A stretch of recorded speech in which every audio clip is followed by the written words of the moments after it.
میں نے بازار سے مختصر سا سامان لیا اور اس کے بعد نظریں جھکائے واپس اپنے گھر آ گیا۔ میرا دل چاہ رہا تھا کہ میں اپنے گھر چلا جاؤں، ماں کی آغوش میں سر رکھ کر رو دوں، لیکن ایسا یہاں ہو ہی نہیں سکتا تھا۔ میں نے خود ہی اپنے لیے کھانا بنایا۔ کھانا کھانے کے بعد میں سونے کے لیے اندر اپنے کمرے میں چلا گیا۔ باہر کانسٹیبل وغیرہ ڈیوٹی پر تھے، جن کی نائٹ ڈیوٹی تھی، وہ بھی آ چکے تھے، جبکہ میں کھانا وغیرہ کھا کر اندر چلا گیا تھا۔ رات کا نہ جانے کون سا پہر تھا، پتہ نہیں کون سا لمحہ ہوگا۔ میں سونے کی کوشش کر ہی رہا تھا کہ باہر ایک شور سا پیدا ہوا۔ تم اندر نہیں جا سکتی لڑکی، تم یہاں سے آگے نہیں جا سکتی۔ کانسٹیبل ولی محمد اونچی آواز میں کسی عورت کو اندر آنے سے منع کر رہا تھا۔ لیکن میں صاحب سے ملنا چاہتی ہوں، تم سمجھنے کی کوشش کرو، اگر میں ان سے نہ ملی تو بہت بڑا نقصان ہو جائے گا، میرا ان سے ملنا بہت ضروری ہے۔ وہ عورت ولی محمد کانسٹیبل کی منتیں کر رہی تھی، مگر ولی محمد اسے یہ کہہ رہا تھا کہ صاحب ابھی سوئے ہوئے ہیں۔ یہ بات مجھ سے برداشت نہ ہوئی، میں اٹھ کر باہر آ گیا، مگر ولی محمد نے اس وقت تک اس لڑکی کو تھانے سے بھیج دیا تھا۔ مجھے کچھ عجیب سا محسوس ہو رہا تھا، میری چھٹی حس یعنی سکس سینس مجھے خبردار کر رہی تھی۔ سو میں اٹھ کر فوراً بھاگا باہر کی جانب تاکہ میں اس لڑکی کو دیکھ سکوں کہ وہ کہاں گئی ہے، لیکن میں جیسے ہی باہر گیا وہ لڑکی غائب ہو چکی تھی۔ میرا دل اب پریشان ہو گیا، یا اللہ وہ لڑکی آخر گئی تو کہاں گئی؟ ابھی تو وہ یہاں تھی۔ کافی دیر سوچتے سوچتے مجھے وہیں گزر گئی تھی، کافی دیر ہو چکی تھی وہاں پر کھڑے کھڑے۔ واپس آیا تو ولی محمد سر جھکائے کھڑا تھا۔ ولی محمد، تم اس عورت کو مجھ سے ملنے تو دیتے؟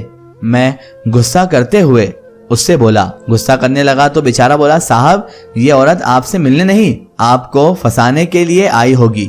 میں نے اس کا لباس دیکھا تھا، بڑا ہی بے ڈھنگا لباس پہن کر آئی تھی، خود کو سر سے پاؤں تک ڈھانپ رکھا تھا، مگر اس کے ہاتھ پاؤں باتیں کر رہے تھے۔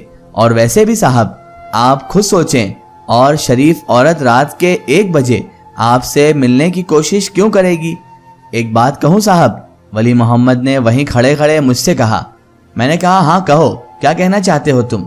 آپ بہت سیدھے ہو صاحب، آپ کو ان چکر داروں کا نہیں پتا، بہت خطرناک ہوتے ہیں یہ، اور یہ علاقہ تو ویسے بھی مردوں کا ہے، یہاں پر عورت دن کے وقت گھر سے باہر نہیں نکلتی۔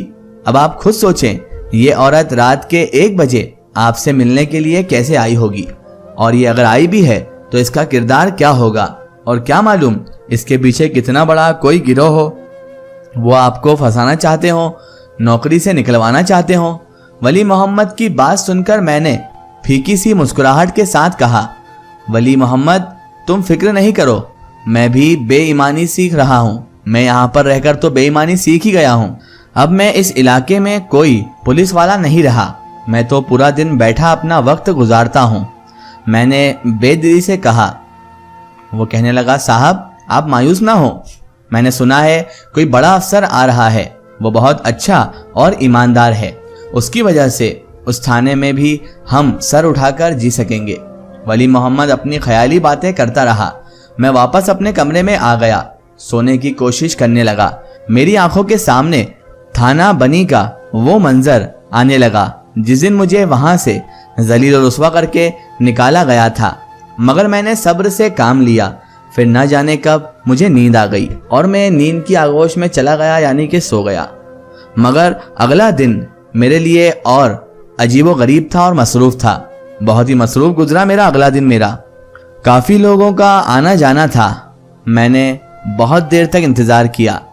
تھانے میں آواجاہی چالو تھی، کچھ لوگوں نے تو مجھ سے کہا کہ میں اس تھانے میں نیا آیا ہوں تو یہاں کے آس پاس کی برائیوں پر دھیان نہ دوں، جبکہ کچھ نے مجھے محتاط رہنے کا کہا تھا، شاید اس لیے کہ یہ دن سوموار کا تھا۔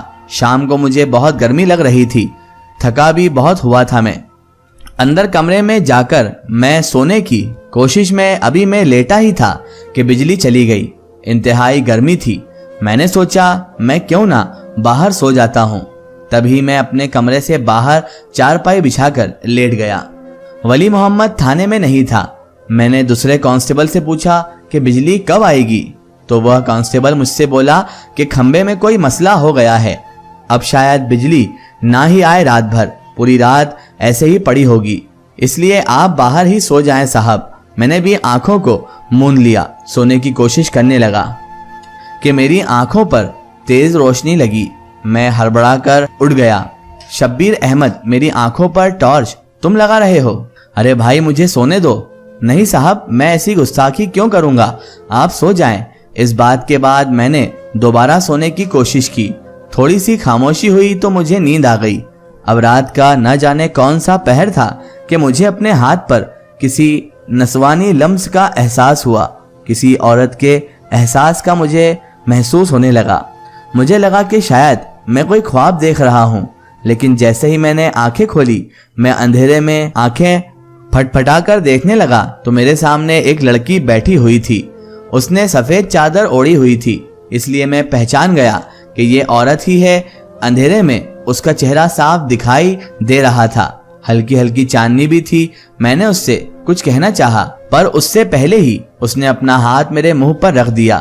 صاحب کچھ بولنا مت، دیکھو آپ اس تھانے کے انسپکٹر ہو، خدا کے لیے میری عزت بچا لو، میں کچھ گنڈوں سے بھاگ رہی ہوں، میرے لیے یہ رات بہت مشکل ہے، اگر میں باہر رہی تو میری عزت تار تار ہو جائے گی، آپ مجھے کہیں پناہ دے دو، اس تھانے میں ہی رکھ لو، مجھے کسی جرم کے لیے ہی گرفتار کر لو مجھے، مگر مجھے ان لوگوں سے بچا لو۔ میں نے کہا تم کون ہو؟ میں نے سرگوشی میں پوچھا۔ وہ تو میں آپ کو بعد میں بتاؤں گی۔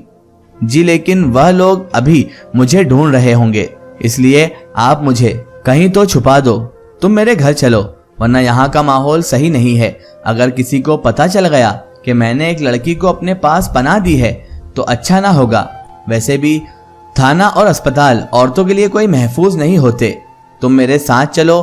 اور میں اس کے بعد اسے وہاں سے اپنے گھر لے آیا، جو تھوڑی ہی دوری پر واقع تھا۔